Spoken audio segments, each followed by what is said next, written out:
The Oscars, it's the biggest night in film. But is it really? Every year we get sucked in by the red carpet glamour and the excitement of who will win what and who might make an acceptance speech that goes on for too long. And every year there are surprises, snubs, and moments that leave us wondering why. In fact, there have been so many shocking moments over the years that people have begun to wonder if the whole thing is rigged. So today we're looking at the dark side of the awards season and asking, is the Academy really in control? Is the Academy really independent? It all starts with who's in control of the Oscars. The Academy of Motion Picture Arts and Sciences is made up of over 8,000 members who vote on the nominees and winners each year. They come from different branches: directors, actors, writers, producers, cinematographers, and so on. But just how independent are they? In recent years, the Academy has come under fire for lacking diversity. In 2015, #OscarsSoWhite began trending. After all, 20 acting nominations went to white actors for the second year in a row. A similar situation arose again in 2016. And although things have improved since then, many feel that certain groups are still underrepresented and may be voting along racial lines.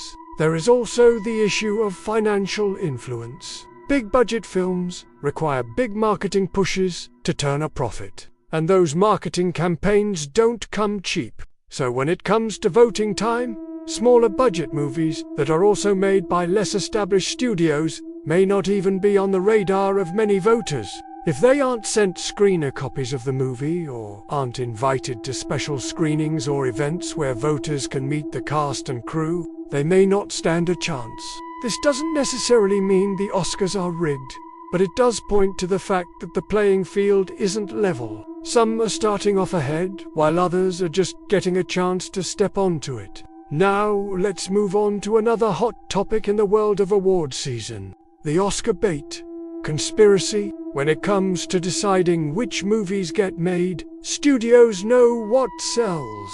Blockbusters, based on comic books, pre-existing intellectual properties, or reboots, tend to dominate the box office. But every now and then a movie comes along that seems like it has all the makings of a hit. It's got a great story, amazing performances, superb direction, and it's completely original. Yeah, we're looking at you, Joker.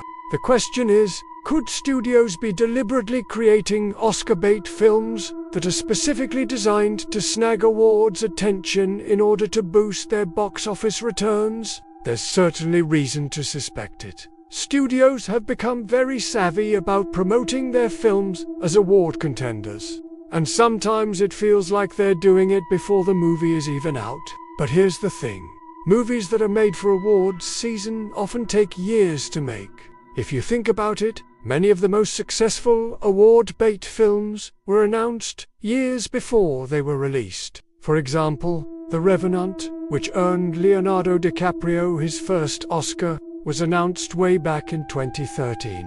That's 3 years before it was released. And if studios are really in the business of Oscar bait, do you think they would be making movies so far in advance?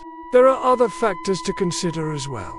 Many of these films are based on true stories, which means there is a lot of research involved. Take Spotlight, for example, the movie about the Boston Globe investigation into the Catholic Church abuse scandal. Research for this film reportedly began in 2013, long before the film was greenlit. Then there's the issue of finding the right talent. Award bait films often feature big-name actors and directors who need to be convinced to sign on to a project.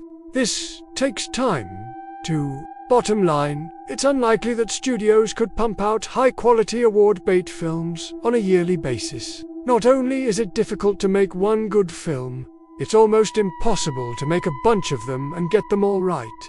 Plus, not every movie that gets nominated for awards actually wins. So if a studio were going to invest all that time and money into an Oscar bait movie, they wouldn't want it to flop. Which brings us to our next genre bias. With 24 categories, the Oscars cover a lot of ground, but some categories are more coveted than others. Best Picture, Best Director, and Best Actor are probably the most prestigious, and studios know that winning one of those awards will boost a film's profile, which means they're more likely to turn a profit.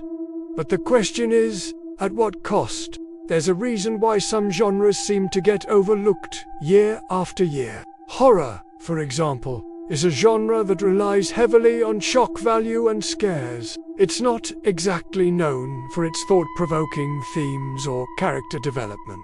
Action films, on the other hand, rely on explosions and car chases, not intricate plots or nuanced performances. Comedies can be risky, because what's funny to one person might not be funny to another. It's subjective. But if a comedy does well at the box office, it's usually because it's relatable and deals with universal themes. In other words, dramas have a much better shot at winning Oscars than comedies do. But is it really a genre bias, or is it just that those movies don't tend to be award material? Are Oscar wins politically timed? The Oscars are meant to be a celebration of cinema, but they've also been criticized for being overly political.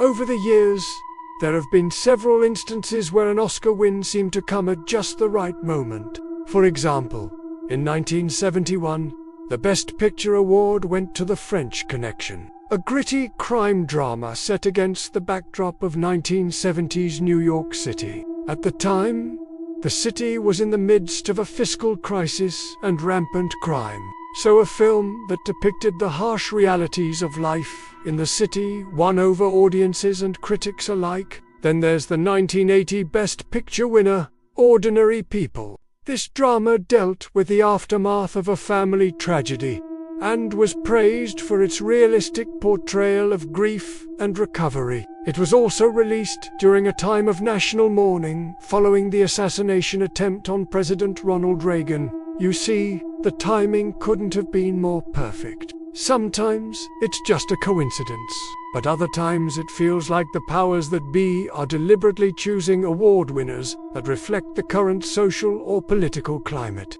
The Oscar curse. Have you ever noticed that some of the biggest stars in Hollywood seem to disappear after winning an Oscar? Marlee Matlin won Best Supporting Actress in 1987 for her role in Children of a Lesser God. But despite her success at the Oscars, she went on to star in only a handful of major films. Cuba Gooding Jr. won Best Supporting Actor in 1997 for his role in Jerry Maguire, but after his Oscar win, he struggled to find roles that were worthy of his talent. And then there's Halle Berry. She became the first and only black actress to win Best Actress in 2002 for Monsters Ball. But in the years that followed, she found herself typecast and struggling to find good roles. Now, some say it's just a coincidence. A string of bad luck happens to a few actors after they win. But others believe there's a curse on the Oscars that causes winners to fade into obscurity. Here's the thing. Hollywood is a fickle industry. Even the biggest stars can fall out of the spotlight quickly. So it's possible that these actors' careers simply took a downswing after winning an Oscar. But there's another explanation as well. Winning an Oscar can be a double-edged sword. It opens doors, but it can also close them. After winning, these actors may have been offered roles that were beneath them or didn't challenge them creatively. They turned them down, which led to fewer job opportunities. But the bottom line is, no one knows for sure. Studio lobbying. When it comes to award season, the studios are in full force. They send out dozens of campaign materials, including posters, trailers, and DVD screeners to ensure that their films are front and center in voters' minds. They also host special events and parties to promote their films and thank voters for their support. It's a full-on blitz, and it works. In fact, according to Variety, the amount of money spent on campaigning for an Oscar has increased dramatically over the years. In 2009, studios spent an estimated $100 million on campaigns. In 2017, that number had ballooned to $2 billion. But the question is, should they be allowed to spend so much money? After all, lobbying is seen as a way to influence decision makers. And in this case, the decision makers are the people who vote for the Oscars. Now, there's nothing wrong with campaigning for an Oscar. It's just that some studios are more aggressive than others, and that raises concerns about whether or not the playing field is level. Predictable patterns. Let's face it, some patterns are hard to ignore. Of the last 10 Best Picture winners, 8 of them have been produced by the top 4 studios: Disney, Warner Brothers, Paramount, and 20th Century Fox. And then there's the issue of every year there's a film that seems destined to win Best Picture. It's the one that everyone's talking about, and the one that's received the most nominations. In recent years, The Fruit Runner has won 11 out of the last 20 years. Could it be that The Fruit Runner is always the best film? Or is it possible that voters are influenced by the hype?